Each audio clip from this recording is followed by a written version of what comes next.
April Simons here with the McWhorter School of Building Science at Auburn University. Today we're covering the topic of load tracing, which is one of the basic structural topics we'll be looking at. Here we're just going to cover some of the background information about load tracing and some of the very basics that you'll need for terminology. First of all, to understand load tracing, we have to understand what a load path is. And load path is simply the path that loads follow through a structure. So we have what we call vertical loads. So vertical gravity loads here that are vertical. We have horizontal loads, and we're going to look at some examples of each of these. So every load that's applied to a structure from an external position is going to follow this structure from its point of application to the ground. So if we take an individual force here that's applied at the roof level, we know that force is going to follow the structure here from this truss down this column and eventually make its way here to the foundation, okay? And there will be an equal and opposite force at that foundation. So the process of load tracing involves looking at all of these forces that are applied externally to the building and internally, and following those loads through the structure all the way to the ground. The first type of load tracing we'll talk about is gravity loads. Gravity loads are the vertical loads that are carried through a structure, and there are a few basic types of gravity loads. The first being dead loads. So dead loads include basically the structure itself and anything that's permanently attached to that structure. So the structure, any permanently attached items. Live loads, on the other hand, include items that are not permanently attached. So this includes people. This could include furnishings. Basically anything that's easy to move, anything that you can easily move yourself that's not fastened to the building or part of the structure is what we consider to be a live load. Lateral loads, on the other hand, are horizontal loads. So we have gravity loads, which are our vertical loads, and then lateral loads, which are the horizontal loads. Most of the lateral loads that we'll look at are wind and earthquake, and these are, again, live loads only. So when you think about wind load is going to apply a pressure. So if you look here, we've got a pressure applied to the face of the structure. And when you think about wind, this is obvious, the wind is going to push on the structure.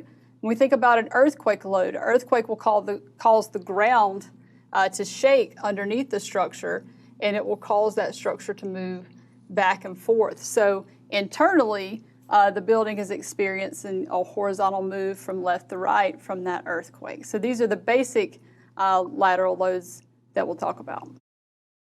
So we'll start by talking about gravity load tracing. The process of load tracing itself in conceptual form is very easy, but when it comes to actually tracing those loads, it proves a little bit more difficult.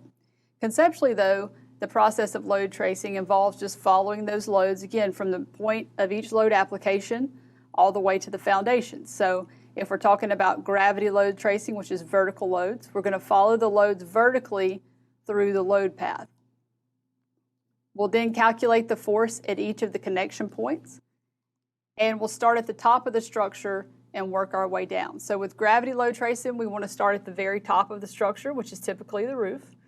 So we've got anything that is resting on the roof, we've got the weight of the roof itself, and we're going to follow those loads through the trusses to the columns, okay? And then we've got floors underneath. So we start at the top, we've got the roof load. Then we've got the roof load plus the load of floor 2 here. As we go down, we've now got the floor 1 load that will add to that. Once we get to the foundations, you can see these loads are accumulating from top to bottom. Okay, so if we think about this column and the fact that this column is receiving loads at multiple points, what we'll do to design the column is we'll look at the greatest load, which will be at the bottom, and design that column based on that largest load. We talk about lateral load tracing. The concept again is the same. This time we'll follow the loads horizontally through the load path. So if we look at this example here with wind loading, we've got wind applied to the structure from left to right here. And on the opposite face of that structure, we're going to have suction, right?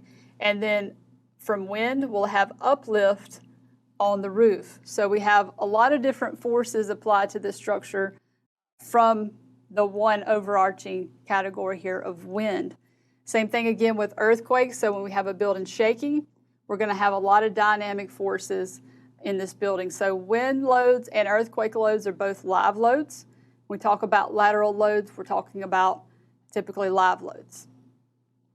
Again, we're going to calculate the force at each connection point just like we did for vertical loads, and start at the application, work our way through the structure. So conceptually, vertical load tracing, horizontal load tracing are done with the same process, but when we talk about lateral load or horizontal load tracing, it's going to be a lot more difficult than our vertical load tracing.